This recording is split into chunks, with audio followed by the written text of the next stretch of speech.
শেখ হাসিনা ও মার্কিন গোয়েন্দা প্রধানের বৈঠক নিয়ে সম্প্রতি একটি খবর ছড়িয়ে পড়েছে, যা সামাজিক যোগাযোগ মাধ্যমে ব্যাপক আলোচনা সৃষ্টি করেছে। এই খবরে বলা হয়, শেখ হাসিনা কলকাতায় যুক্তরাষ্ট্রের জাতীয় গোয়েন্দা প্রধান তুলসী গাভার্ডের সঙ্গে বৈঠক করেছেন। তবে এই দাবির সত্যতা কতটুকু?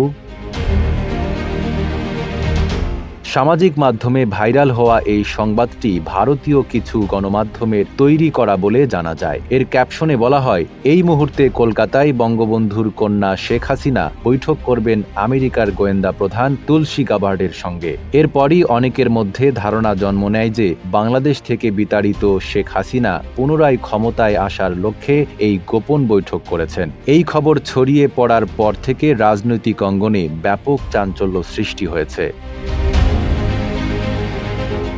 তবে বাংলাদেশের তথ্য যাচাইকারী প্রতিষ্ঠান রিউমার স্ক্যানার এই সংবাদের সত্যতা যাচাই করে একটি প্রতিবেদন প্রকাশ করেছে। দেশ জুড়ে তোলপাড়, ওয়ালটন ফ্রিজ কিনে আপনিও হয়ে যেতে পারেন মিলেনিয়ার।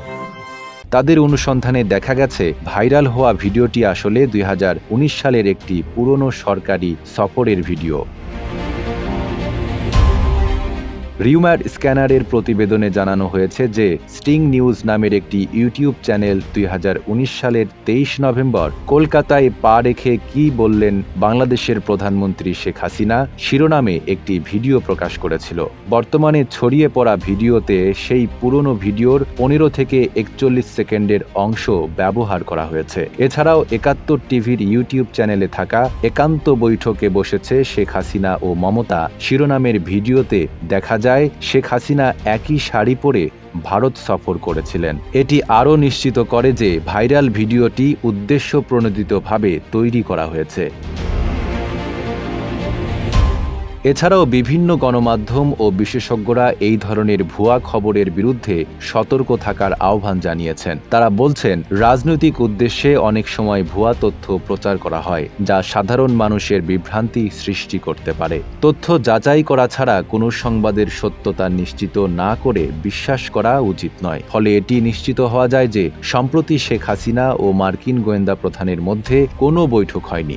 একটি পুরনো সরকারি সফরের ভিডিওকে বিভ্রান্তিকর ভাবে উপস্থাপন করে ভুয়া তথ্য ছড়ানো হয়েছে। জনসাধারণকে এই ধরনের বিভ্রান্তিমূলক সংবাদের ব্যাপারে সচেতন থাকার পরামর্শ দেওয়া হয়েছে।